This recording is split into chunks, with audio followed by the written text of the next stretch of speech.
Você já ouviu alguém falar que quando trabalhava tinha um salário alto, contribuía muito para a Previdência e quando se aposentou a parcela era pequenininha? Bom, essa pessoa pode ter razão e até mesmo você pode estar recebendo menos do que deveria do INSS. Agora, para te explicar por que isso acontece, eu, Pablo Furtado, advogado aqui do escritório Furtado Advocacia, resolvi gravar esse vídeo e te explicar por quê.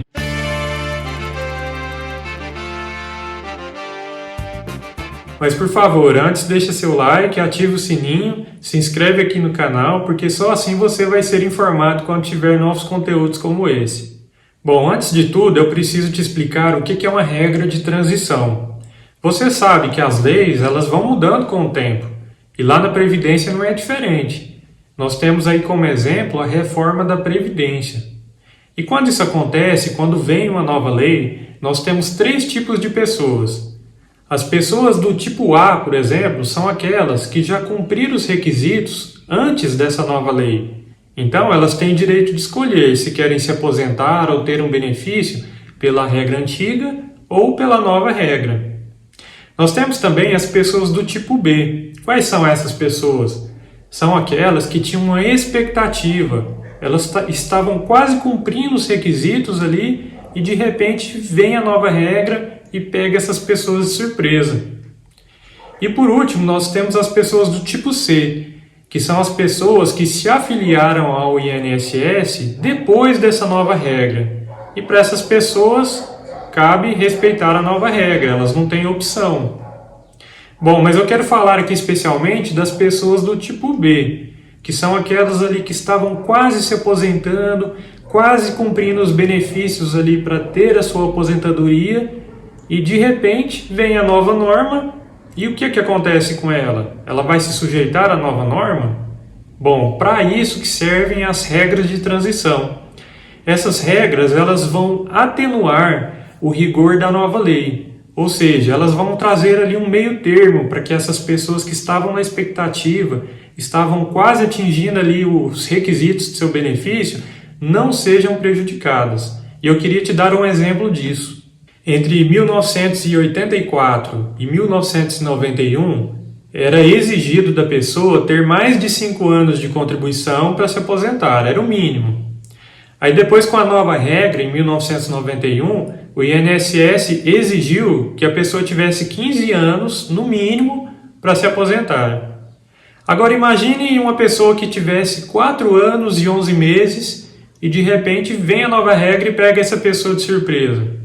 O que acontece? Ela teria que, em vez de cumprir 5, cumprir agora 15 pela nova lei? Bom, é para isso que existe uma regra de transição. E nesse caso, essa regra de transição veio em 1991 e se a pessoa cumprisse os requisitos mesmo depois da nova lei, ou seja, cumprisse esses 5 anos, mesmo depois da vigência dessa nova lei, ela teria até 92, por exemplo, para se aposentar. Ou seja, o INSS disse, olha, você que está quase completando aí os requisitos da sua aposentadoria, vou te dar mais um ano aí. A lei nova está aí, tem vigência, está valendo, mas eu vou te dar mais um ano para você completar esses requisitos e assim se aposentar. Bom, em 1999 nós tivemos uma alteração na lei de Previdência, na forma como eram calculadas as contribuições. E com ela veio também uma regra de transição. Como nós vimos, a regra de transição ela serve para atenuar, para não prejudicar aquelas pessoas que já estavam ali na expectativa de cumprir os requisitos. Mas nesse caso aqui foi um pouco diferente. Em 1999, a Previdência passou a desconsiderar as contribuições feitas por algumas pessoas antes de 1994. E isso gerou um enorme prejuízo. Imagine, por exemplo, que uma pessoa tenha contribuído em 1990, 91, 92 com um salário de R$5.000. E depois de 1994 passou a contribuir em cima de um salário mínimo, por exemplo. Como o valor da aposentadoria é calculado por uma média, quando a Previdência passou a esquecer, desconsiderar essas contribuições feitas anteriormente, ela prejudicou muitas pessoas, porque ela fez a média em geral da aposentadoria ser reduzida. Então essa regra de transição, ela veio para prejudicar as pessoas e não para atenuar a situação, não para gerar aquela garantia da qual nós vimos anteriormente. Então essas pessoas foram pegas de surpresa e a aposentadoria delas, quando elas se aposentaram mais tarde, elas tiveram uma média em geral bem menor do que a média que se fosse considerada pela lei antiga, né, que considerava as contribuições feitas antes de 1994. Bom, agora como que eu vou saber se cabe essa revisão de aposentadoria no meu caso? O primeiro passo é que você tenha se aposentado nos últimos 10 anos, porque nós temos aí um prazo que chamamos de decadencial, que é o prazo para nós questionarmos isso na justiça.